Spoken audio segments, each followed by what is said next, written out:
तो आज का टॉपिक है CTC and ACTC, child tax credit and additional child tax credit. तो ये दोनों वर्ड में बहुत प्रॉब्लम हुआ था मुझे, तो मैंने सोचा कि एक वीडियो बना दूं। तो द चाइल्ड टैक्स क्रेडिट वो पार्शियली रिफंडेबल क्रेडिट होता है। पार्शियली रिफंडेबल मतलब सम उसके कुछ पार्ट रिफंडेबल में टैक्स क्रेडिट होते हैं और कुछ part non refundable tax credit होते हैं। जो रिफंडेबल पार्ट होता है उसको हम बोलते हैं एडिशनल चाइल्ड टैक्स क्रेडिट, और जो नॉन रिफंडेबल होता है वो चाइल्ड टैक्स क्रेडिट ही होता है। तो 2000 पर चाइल्ड का क्वालिफाइंग चाइल्ड का लिमिट होता है सीटीसी का, जिसमें से 1600 एसीटीसी होता है जो रिफंडेबल होता है और 400 नॉन रिफंडेबल होता है। तो ये हम लोग एक एग्जांपल से देखेंगे कि इसको कैसे कैलकुलेट करते हैं, लेकिन उससे पहले मैं चाहता हूँ कि आपका और एक डाउट क्लियर हो जाए, जो है नॉन रिफंडेबल टैक्स क्रेडिट और refundable tax credit. Non refundable tax credit क्या होता है? जिसका आपको पैसा वापस नहीं मिलता। जैसे कि वो आपका टैक्स लायबिलिटी तो जीरो कर देगा, लेकिन उसके बाद भी अगर क्रेडिट बचा है आपके पास तो वो रिफंड नहीं होगा आपको। इंस्टेड रिफंडेबल टैक्स क्रेडिट में क्या होता है, अगर आपका टैक्स लायबिलिटी जीरो भी हो गया और आपके पास एक्स्ट्रा क्रेडिट बचा हुआ है तो वो आपको रिफंड हो जाएगा। जैसे कि आपके पास अगर 1600 का रिफंडेबल टैक्स क्रेडिट है और आपका सिर्फ 1000 ही टैक्स लायबिलिटी है, तो उससे माइनस करके आपका टैक्स लायबिलिटी जीरो हो जाएगा, फिर भी आपके पास 600 रुपये जो बचा वो आपको रिफंड हो जाएगा। इसको बोलते हैं रिफंडेबल टैक्स क्रेडिट। और अगर आप का नॉन रिफंडेबल टैक्स क्रेडिट में होता तो आपका 600 रुपये जो बचे हुए वो आपके पास वापस नहीं आएगा। तो ये था कॉन्सेप्ट, शायद आपको अच्छे से समझ में आया होगा। ये मेरा फर्स्ट वीडियो है, तो लेट्स सी। तो चाइल्ड टैक्स क्रेडिट का एग्जांपल मैं देता हूँ। चाइल्ड टैक्स क्रेडिट पर क्वालिफाइंग चाइल्ड में 2000 रुपीज़ है, डॉलर्स है। तो नॉन रिफंडेबल पोर्शन जिसमें से 400 है और रिफंडेबल पोर्शन जिसमें 1600 है।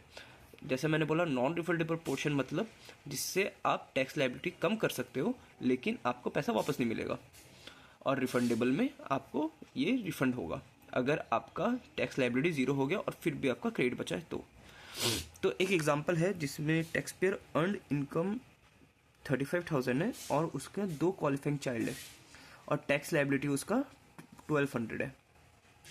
तो सबसे पहले हम लोग सीटीसी अप्लाई करेंगे, जो है टैक्स ओड 1200, और सीटीसी हम लोग का child tax credit 400 into 2 means 2 qualifying child है इसलिए, और 400 हम लोग का लिमिट है। 400 इंटू 2 800 हुआ हम लोग का CTC. So non refundable part ये है, ठीक है, हम लोग का 800, जिसमें से टैक्स लायबिलिटी है 1200। अब हम लोग इससे माइनस करेंगे तो आएगा 400। तो 400 टैक्स लायबिलिटी बचा after deducting CTC. Remaining balance unused CTC है 2000 इंटू 2 टोटल। जो टोटल सीटीसी हम लोग का 2000 इंटू 2 इजिकल्स टू 4000, जिसमें से हम लोग ने 800 यूज़ कर लिया सीटीसी का, तो बचा 3200। अब हम लोग एसीटीसी कैलकुलेट करेंगे। एसीटीसी है 15% इंटू अर्न इनकम माइनस 2500। ये इसका एक फॉर्मूला है, ये आपको याद करना होगा। तो 15% जैसे हम लोग का अर्न इनकम पहले मैंने क्वेश्चन में दिखा दिया 35,000 है, तो हम लोग ने फॉर्मूला में डाला 35,000 माइनस 2500, तो हम लोग का आंसर आया ये 4875। लेकिन हम लोग का रिफंडेबल क्रेडिट है 1600 पर चाइल्ड एसीटीसी। सो 1600 इंटू 2, क्योंकि 2 क्वालिफाइंग चाइल्ड है 3200 हुआ ये, और हम लोग का एसीटीसी टोटल आया 4875। तो 4875 क्योंकि 3200 से ज़्यादा है, मैक्सिमम हम लोग 3200 का ही रिफंड कर सकते हैं, तो 3200 ही एज एसीटीसी रिफंड होगा। अब इसमें आपका एक और क्वेश्चन आ सकता है कि अगर हम लोग